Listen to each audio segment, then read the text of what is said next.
And He decorated the earth with oceans, fields, rivers, and greenery. And He endowed us with the Quran as a means of guidance and mercy. And He gave us the Sharia, which we hold on to firmly. And He promised those who follow His guidance that they shall have Jannah in tranquility. But He also promised those who reject and rebel and are arrogant that they shall have Jahannam for eternity. So we praise Allah, the Dhul Jalali wal Ikrami, and we send salawat and salam upon His Messenger, alayhi salatu was salam, the Makki and the Hashimi. We begin by acknowledging that Allah has mentioned the Quran for us to be mindful of Him, for us to have taqwa, for us to have God consciousness when He says, "Oh, you believe, be mindful of Allah just like how He deserves. Have taqwa of Allah like how He deserves. حَقَّ تُقَاتِهِ وَلَا تَمُوتُنَّ إِلَّا وَأَنْتُمْ مُسْلِمُونَ. And do not die except that you are Muslimin, submitting yourselves to the will of Allah. In a hadith, it comes the topic of the purity of the heart and how to achieve this. And this hadith was considered to be so monumental that Imam An-Nawawi rahimahullah actually compiled it within his book of the 40 hadith. Imam Nawawi attempted to compile together the hadith which summarize the entirety of our deen. What are the most core and fundamental and important topics of Islam? And he made this the 40 hadith of An-Nawawi. And thinking about how many thousands and how many tens of thousands and hundreds of thousands of hadith there are, it is a very difficult job to compile and choose the top 40 most important. And it shows you something that from those 40 he chose this following hadith be from amongst them. It is reported by Nu'man ibn Bashir that the Prophet sallallahu alayhi wasallam said, "Ala wa inna fil jasadi mudghah. إذا صلحت صلح الجسد كله وإذا فسدت فسد الجسد كله ألا وهي القلب." That indeed in the body there is a piece of flesh, and if this piece of flesh is good, if it is well, then the rest of the body will be well, and if it is corrupt, the rest of the body will be corrupt. And he said, indeed it is the heart. Hence the heart is the most monumental, the most important part of the body.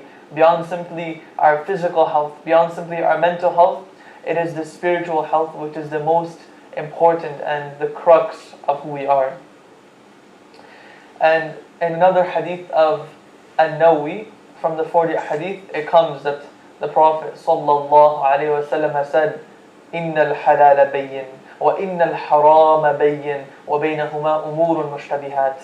That indeed the halal is clear and the haram is clear, and between these matters are matters which are unclear, which are dubious, which are mushtabihat. And he recommended staying away from doubtful matters, staying away from what you wonder, is it halal, is it haram? Even after research you are not sure at the end of the day, it is better to leave it out.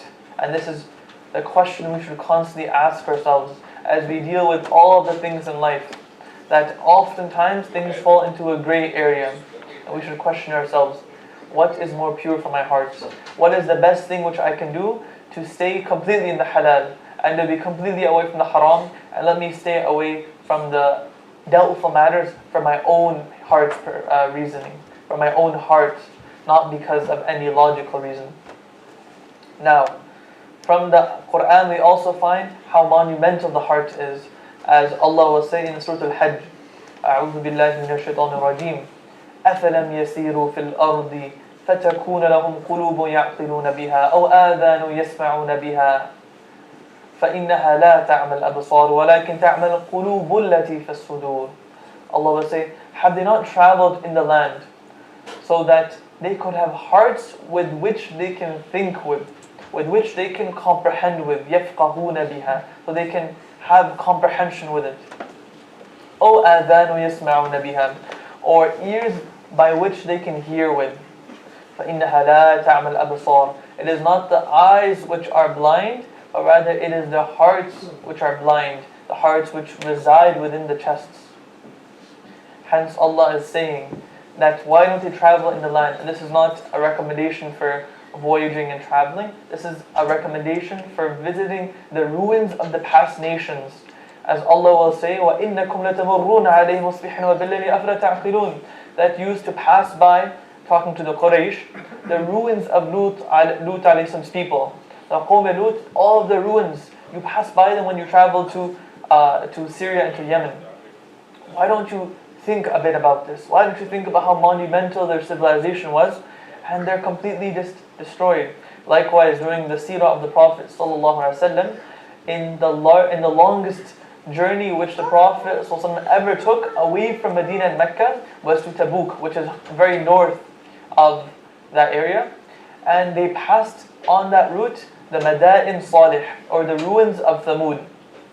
And the Sahaba were amazed by these monumental architecture. How massive and how huge are these pillars and this construction? How did human beings make this? Because remember, the Arabs were a very simplistic civilization. They could not even build buildings which were higher than 2 levels. They could build 2 levels and that's it. As for the Jews, they had the fortresses which they learned the knowledge from the Romans. As for the Arabs, they're amazed by architecture because of this reason. And the Prophet ﷺ switched their thinking and reminded them to remember that this is from the adab, from the punishment of Allah, that He destroyed these people despite how they felt safe. وَكَانُوا مِنَ الْجِبَالِ بُيُوتًا فَارِحِينَ آمِنِينَ. They used to feel very protected and very happy and very secure in their places. Yet the might of Allah was not something which could be overpowered. And Allah destroyed their civilization despite their advancement in technology, you can say. Now, Allah is saying, why is it not the case that you're not taking some lesson for them? Why don't you have a heart that which you think with? This is very odd of a wording. Usually we think with our brain and we feel emotions with our heart. But Allah is saying actually the faculty which really thinks and really does the processing of comprehension is the heart itself. Hence having a clean heart guides you and gives you a proper fikrah, gives you a proper thinking of life. أَفَلَمْ يَسِيرُوا فِي الْأَرْضِ فَتَكُونَ لَهُمْ قُلُوبٌ يَعْقِلُونَ بِهَا أَوْ آذَانٌ يَسْمَعُونَ بِهَا فَإِنَّهَا لَا تَعْمَى الْأَبْصَارِ. It is not the eyes which are blind, rather it is the heart which is blind. And this is often an issue we make in da'wah, where we're trying to give logical reasonings. Well, the issue of the person may not be, they're not convinced. Rather, it may be that they have an emotional disease which they're hiding under the veil of logical reasoning. So many times in our dialogues with atheists, it's actually deep down they're trying to find excuses, trying to find a reason why not to believe. The issue is takabbur, the issue is arrogance. They don't want to put their head on the ground and do sajda. They don't want to humble themselves and say, I am the abd and there's a God which is the Rabb. So they make this masquerade of a lot of scientific literature and all these arguments which really they don't believe in themselves. They're just using as an argument. So we need to attack the hearts alongside the logic of people and appeal to it. Allah was saying in the Quran, and this is from the most monumental ayat of the Quran. Ibrahim a.s. will make dua, he'll say, وَلَا تُخْزِينِي يَوْمَ يُبْعَثُونَ. Oh Allah, don't disgrace me on the day when everybody will be raised up, meaning they'll be resurrected for Yawm al-Qiyamah. يَوْمَ لَا يَنْفَعُ مَالٍ. The day where money will not benefit you. وَلَا بَنُونَ. Nor your children will help you out at all. إِلَّا مَنْ أَتَى اللَّهَ بِقَلْبٍ سَلِيمٍ. Except for the one who comes to Allah with a sound heart, with a clean heart, with a heart rid of these emotional and spiritual diseases which we have. And how beautiful it is that Islam is a religion which has created salvation to be in a place which is accessible for everybody. For example, it's not the case that we believe that a person of this ethnicity will go to Jannah, or a person that was born in this time frame will go to Jannah, or a person that has this much money will go to Jannah. Rather, every single one of us, the poor, the young, the rich, the old, every single person is able to get a pure heart and able to clean it. No one can say, I don't have access to that. No one can say, this person is deprived of that. We're equally able to do such. And hence Allah will say, إِنَّ أَكْرَمَكُمْ عِنْدَ اللَّهِ أَتْقَاكُمْ. That indeed the most noble from amongst you are those that have taqwa. So He made the defining thing which makes us better than others taqwa. which nobody can see. I cannot see your taqwa meter and know how much taqwa you have. Same thing with me. And maybe I have much less taqwa than you expect of me. And for this reason, Allah destroyed racism, Allah destroyed discrimination by making the only thing we should care about in terms of differences between us to be taqwa, to be how close we are to Allah. يَوْمَ لَا يَنْفَعُ مَالٌ وَلَا بَنُونَ إِلَّا مَنْ أَتَى اللَّهَ بِقَلْبٍ سَلِيمٍ. And the wording is even so beautiful that they will come to Allah. Not even they will come to Yawm al-Qiyamah, they will come to Allah. As if to say that you were a soul once that did not know anybody. You were a soul that you do not have any friends, you do not have any wealth. You were simply in the mercy of Allah, in the alim al-arwah, in the world of the souls. And who was there for you except Allah? Allah will say that just like how He created you alone in the beginning, we're going to resurrect you alone. وَكُلُّهُمْ آتِهِمْ يَوْمَ الْقِيَامَةِ فَرْدًا. Allah will say every single one of them will come to Allah on the Day of Judgment completely alone, with nobody else. يَوْمَ يَفِرُّ الْمَرْءُ مِنْ أَخِيهِ وَأُمِّهِ وَأَبِيهِ وَصَحْبَتِهِ وَبَنِيهِ. Allah will say this is the day when you will run away from your brother, you'll run away from your parents, from your mother, your father, your children, your spouse. You'll run away from them. You are simply alone on this day. And everyone will say, Nafsi, Nafsi, myself, myself. Your money will not help you out. No matter how much honor you had in this life, from having children which have accomplished such and such and such, it will not benefit you at all. The only thing which will benefit you is a clean heart. So it is upon you to evaluate how is that heart of mine. From the signs of a clean heart, Ibn al-Qayyim rahimahullah will explain, he will say, number one is that this person who has a clean heart is someone who feels he is belonging to the akhirah. He feels that the thing which I'm longing for is the akhirah. I don't care about this dunya. This dunya is just here for the time being. I'm going to live in it. It's time to get good deeds. It's time to live in a way which is in accordance with the sunnah and the Quran. But my final home is Jannah. As per the hadith, إِنَّ الدِّينَ بَدَأَ غَرِيبًا وَيَرْجِعُ غَرِيبًا فَطُوبَى لِلْغُرَبَاءِ. This deen came as something weird or something strange, something which was not known to people. And it will return to being something strange. So give glad tidings to the strangers. الَّذِينَ يُصْلِحُونَ مَا أَفْسَدَ النَّاسِ. This is an addition to the hadith, which is often not quoted. Those people that rectify what the people have made to be corrupt. After me, the Prophet is speaking, after I've left and people no longer follow my sunnah and people have corrupted it, give glad tidings to those who revive the sunnah and correct the world and bring it back upon the sunnah. And this is our question. Are we assimilating to the Western norms? Is what we're looking up to the Western civilization and their ideals? Or are we yearning to apply the Quran and the Sunnah into our lives? Are we shy or are we proud to be Muslims? Are we Canadian first or Muslim first? Rather, we are Muslim first. As if I were to go to any other city or any other country, I would then be a British Muslim or an Australian Muslim or the like. But what will never change is that the fact that I'm a Muslim. And there's a beautiful saying by the Salaf. They said, one of them asked the other, مَا لَنَا نَكْرَهُ الْمَوْتِ. Why do we hate the idea of death? What's wrong with us?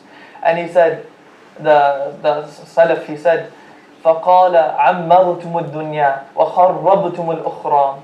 You made your civilization in the dunya, and you ruined your akhirah, and you hate to go from corruption, from a lack of civilization to a place of, you hate to go from a place of civilization to a place of corruption.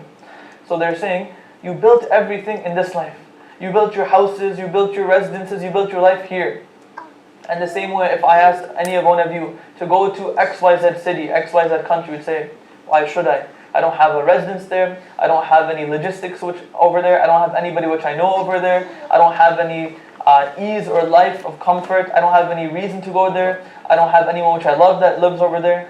So you don't have a reason to go there. So you haven't built your own civilization there. You built it over here. Hence, why would you wish to leave a place which you built your whole life for? Hence he's saying you built your life in the dunya, hence you hate to go from the dunya to the akhirah. It's simple as that. Number two of the reasons or the signs of a good heart is he is upset with himself when he sins until he repents. That he's feeling upset. He's saying, why did I do that sin? What's wrong with me? Until he finally makes tawbah to Allah, then he comes to peace. Number three is that whenever he misses some of his wird of Quran and dhikr, he's more upset than if he were to lose money. So you have a certain word, and this is something which is odd to us even now, but it is from the time of the Salaf, time from all the way from the Quran, from the Sahaba and the Tabi'in and the Tabi'in.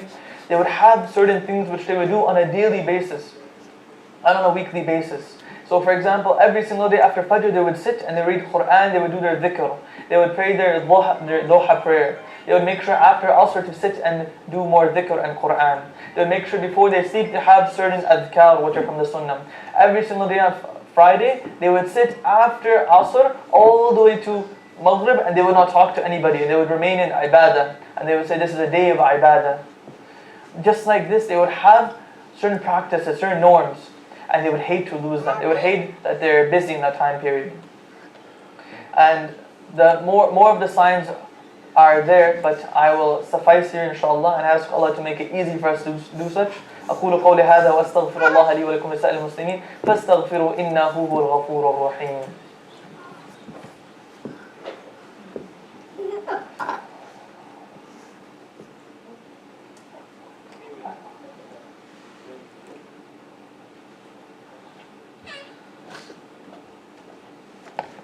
الحمد لله والصلاة والسلام على رسول الله صلى الله عليه وسلم. إن الله قد قال في كتابه إن الله وملائكته يصلون على النبي يا أيها الذين آمنوا صلوا عليه وسلموا تسليما. اللهم صل على محمد وعلى آل محمد كما صليت على إبراهيم وعلى آل إبراهيم إنك حميد مجيد. اللهم بارك على محمد وعلى آل محمد كما باركت على إبراهيم وعلى آل إبراهيم إنك حميد مجيد. O Allah, we ask you to give us pure hearts before death. O Allah, protect us from showing off and insincerity. O Allah, teach us our religion so that we can worship you. O Allah, let us taste the peace of Salah. O Allah, protect our brothers and sisters in Palestine. اللهم أعز الإسلام والمسلمين. اللهم أذل الشرك والمشركين. اللهم دمر أعداء الدين. اللهم كن مع إخواننا في فلسطين. اللهم احفظهم يا رحمن يا رحيم. انصرهم يا ناصر يا نصير. ارحمهم يا رحمن يا رحيم. احفظهم يا حافظ يا حفيظ. تقبل الله منا ومنكم. اللهم تقبل منا إنك أنت السميع العليم وتب علينا إنك أنت التواب الرحيم. ربنا آتنا في الدنيا حسنة وفي الآخرة حسنة وقنا عذاب النار وأقيم الصلاة.